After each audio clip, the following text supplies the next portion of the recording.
નમસ્કાર મિત્રો, સ્વાગત છે તમારું આજના એક નવા વિડીયોમાં। જે વિદ્યાર્થી મિત્રોને ડિજિટલ ગુજરાત સ્કોલરશિપ મેળવવા માંગે છે એમને એસએસઓ આઈડી બનાવવી ફરજિયાત છે। તમારે તમારી સ્કોલરશિપનું સ્ટેટસ જોવું હોય, નવું ફોર્મ ભરવું હોય કે કોઈ પણ પ્રોસેસ કરવી હોય ડિજિટલ ગુજરાતની અંદર, તો તમારે ચોક્કસપણે હવે એસએસઓ આઈડી બનાવવી ફરજિયાત છે। તો તમે આ એસએસઓ આઈડી જેમની ઓલરેડી બનેલી છે તે કઈ રીતે મેળવી શકે છે અને જેમને નથી મળેલી એ કઈ રીતે જે છે તે જનરેટ કરી શકે છે। અને આ એસએસઓ આઈડી શું છે, કેમ કે હવે જે છે તમે પહેલા મોબાઈલ નંબર ઈમેલ આઈડી થી લોગિન કરતા હતા એ હવે નહીં થાય। હવે તમારે ફરજિયાત જે છે એસએસઓ આઈડી દ્વારા જ લોગિન કરવાનું રહે છે। તો આજના આ વિડીયોની અંદર આપણે આની સંપૂર્ણ ચર્ચા કરવાના છીએ કે આ નવી અપડેટ શું છે, તમે કઈ રીતે જે છે તે આ આઈડી મેળવી શકો છો। તો વિડીયોમાં લાસ્ટ સુધી જરૂરથી બન્યા રહો જેથી તમને આવી બધી જ માહિતી જે છે તે એક્ઝેક્ટલી મળી। તો હવે શરૂ કરીએ આજનો આ વિડીયો। સૌ પ્રથમ જે છે આપણે ડિજિટલ ગુજરાતની જે વેબસાઇટ છે ત્યાં જતું રહેવાનું છે। ત્યારબાદ જે સૌથી પહેલી લિંક જે છે ત્યાં ક્લિક કરી લેવાનું રહે છે। જેવું ક્લિક કરશો એટલે આ પ્રકારનું ઇન્ટરફેસ તમારી સામે ઓપન થઈ જશે। ત્યારબાદ સૌથી પહેલા અહીંયા તમને જે છે તે સિટીઝન લોગિન રજિસ્ટ્રેશન આવો ઓપ્શન જોવા મળી રહ્યો હશે, તો તમારે સૌથી પહેલા ત્યાં ક્લિક કરી લેવાનું રહેશે। જેવું ક્લિક કરશો એટલે આવું નવું ઇન્ટરફેસ જે છે તે ઓપન થઈ જશે। પહેલા જે છે તે આખી વેબસાઇટ અલગ હતી, પરંતુ હવે આખી વેબસાઇટ જે છે તે બદલી દેવામાં આવી છે। તો હવે આ પ્રકારનું ઇન્ટરફેસ તમને જોવા મળશે અને જે એસએસઓ આઈડી જે નાખી છે એની પણ હવે માહિતી તમને સૌથી પહેલા જોવા મળી જશે। તો એ તમે જોઈ શકો છો કે નાગરિકો માટે મહત્વની સૂચના, citizen single sign on SSO સિસ્ટમને ડિજિટલ ગુજરાત પોર્ટલ સાથે જોડવામાં આવી છે। તો આ નવી એસએસઓ આઈડી જે છે તે હવે જનરેટ કરી દેવાની રહેશે। સિટીઝન સિંગલ સાઇન ઓન આ એનું ફૂલ ફોર્મ છે। ત્યારબાદ નાગરિકોને ડિજિટલ ગુજરાત પોર્ટલ ઉપર લોગિન વિકલ્પ જે છે એના ઉપર ક્લિક કરવાનું રહેશે। પછી ફોરગોટ એસએસઓ આઈડી કરવાનું રહે છે। પર ક્લિક કરી પોતાનો મોબાઈલ નંબર ઈમેલ દાખલ કરી તપાસવું કે એસએસઓ આઈડી પહેલેથી બનેલું છે કે નહીં। તો આપણે આ પણ પ્રોસેસ જોઈશું કે તમે આ કઈ રીતે કરી શકો છો। ત્યારબાદ જો એસએસઓ આઈડી બનેલું હોય તો ફોરગોટ પાસવર્ડ પર ક્લિક કરી નવો પાસવર્ડ કરવાનો રહેશે, કેમ કે એસએસઓ આઈડી જેમની ઓલરેડી બનેલી હશે એમને ફોરગોટ પાસવર્ડ કરવાનો રહે છે, કેમ કે એમને પાસવર્ડ ખબર હશે નહીં। આ સ્કોલરશિપના પોર્ટલ દ્વારા જ જે છે તે અમુક એસએસઓ આઈડી જેમને ઓલરેડી લોગિન હશે એમની બનાવી એમને મેસેજ પણ કરવામાં આવ્યો છે।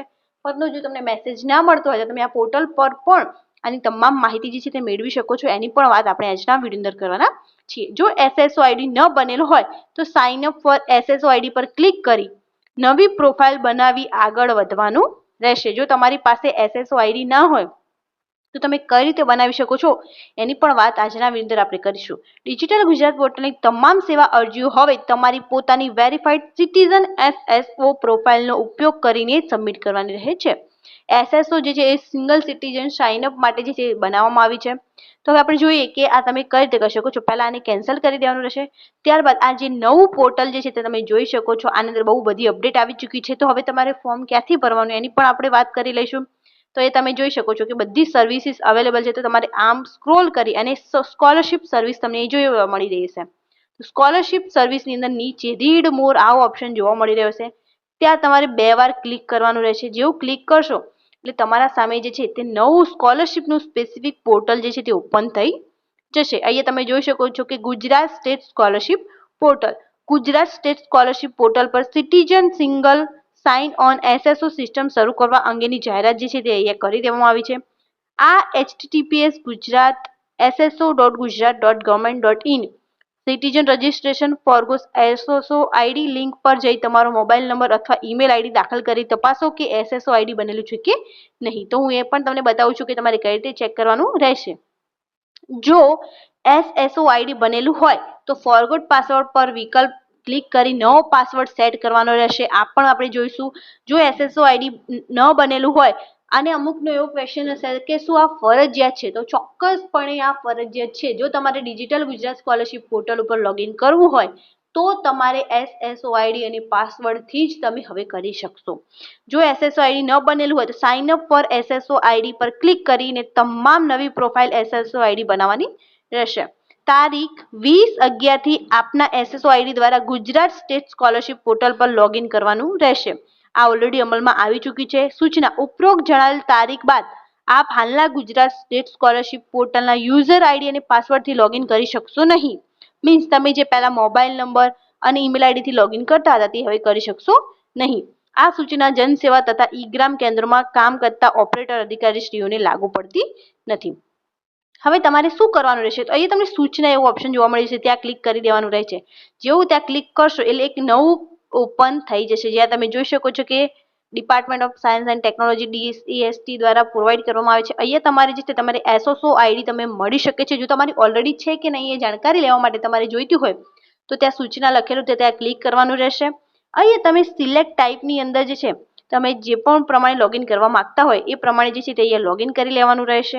અહીંયા તમારો જે છે મોબાઈલ તમે સિલેક્ટ કર્યો છે તો અહીંયા તમારો મોબાઈલ નંબર અને આ કેપ્ચા કોડ અહીંયા નાખી અને કન્ફર્મ કરવાનું રહે છે. તો આ મોબાઈલ નંબર અને કેપ્ચા કોડ જે પ્રમાણે હોય કેપ્ચા કોડ એ પ્રમાણે નાખવાનો રહે છે. સ્મોલ એબીસીડીમાં હોય તો સ્મોલમાં અને ફર્સ્ટ એબીસીડીમાં હોય તો ફર્સ્ટ એબીસીડીમાં. તો હું તમને લોગિન કરીને બતાવું છું કે તમને આગળ શું પ્રોસેસ કરવાની રહેશે.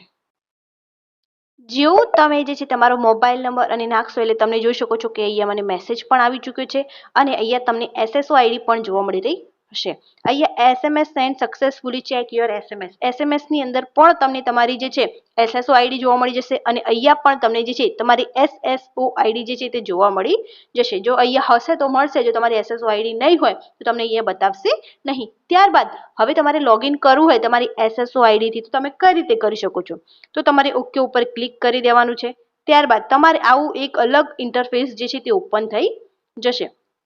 તો સૌ પ્રથમ તમારે અહીંયા તમારી SSO આઈડી જે પણ હોય એ પહેલા SSO આઈડી નાખવાની રહેશે. પછી હવે તમને બધાને ખબર જ છે કે પાસવર્ડ કોઈને ખબર નથી તો અહીંયા તમારે ફોરગોટ પાસવર્ડ જે છે તે કરી દેવાનું રહે છે. ફોરગોટ પાસવર્ડ જેવું કરશો એટલે તમને તમારો મોબાઈલ નંબર પૂછશે અથવા ઈમેલ આઈડી જે તમારા એક્ઝિસ્ટિંગ જે હતા એ નાખવાનું રહેશે.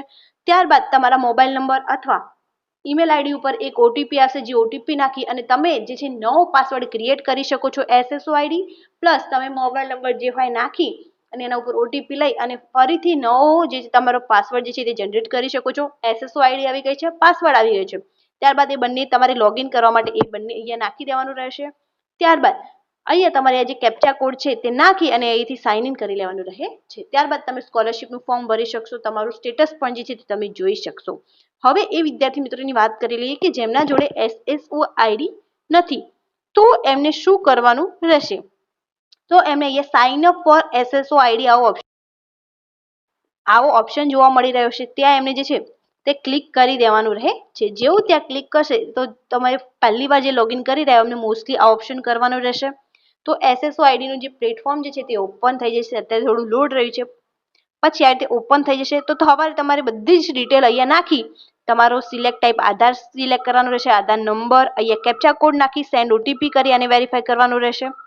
ત્યારબાદ આધારનો ઓટીપી નાખી ફૂલ નેમ બધા ઇંગ્લિશમાં છે, મિડલ નેમ છે, લાસ્ટ નેમ છે, ઇંગ્લિશ ગુજરાતી બંનેમાં માગી રહ્યું છે. એડ્રેસ નાખવાનું રહેશે, date of birth, gender, mobile number, આ બધી પ્રોસેસ કરી અને તમે નવો પાસવર્ડ પણ અહીંયા ક્રિએટ કરી શકો છો. ત્યારબાદ કેપ્ચા કોડ નાખી અને સબમિટ કરી દેવાનું રહે છે. જેવું અહીંયાથી સબમિટ કરશો એટલે તમારી SSO આઈડી તમને જોવા મળી જશે. અહીંયા ક્લિક કરી દેવાનું રહે છે. ત્યારબાદ સબમિટ કર્યા બાદ તમને SSO આઈડી તમારા SMS અને અહીંયા સ્ક્રીન બંને પર જોવા મળી જશે અને તમે પાસવર્ડ તો હાલ જ ક્રિએટ કર્યો હશે, તમને પાસવર્ડ પણ મળી જશે. તો પછી તમે પાસવર્ડ અને SSO આઈડીથી જે છે તે પોર્ટલ ઉપર ફરીથી લોગિન કરી તમે સ્કોલરશિપ સર્વિસની અંદર જઈ અને લોગિન કરી શકો છો. તો આ પ્રકારે તમારે જે છે તે પ્રોસેસ કરવાની રહેશે અને SSO આઈડી ફરજિયાત છે. તો આ વિડીયો તમારા ફ્રેન્ડ સર્કલમાં બી શેર કરી દો જેથી એમને પણ આની માહિતી મળી રહે અને એમને પણ જો SSO આઈડી ના હોય અથવા કઈ રીતે પાસવર્ડ મેળવવો એની માહિતી ના હોય તો એમને પણ મળી રહે. Thank you so much for watching.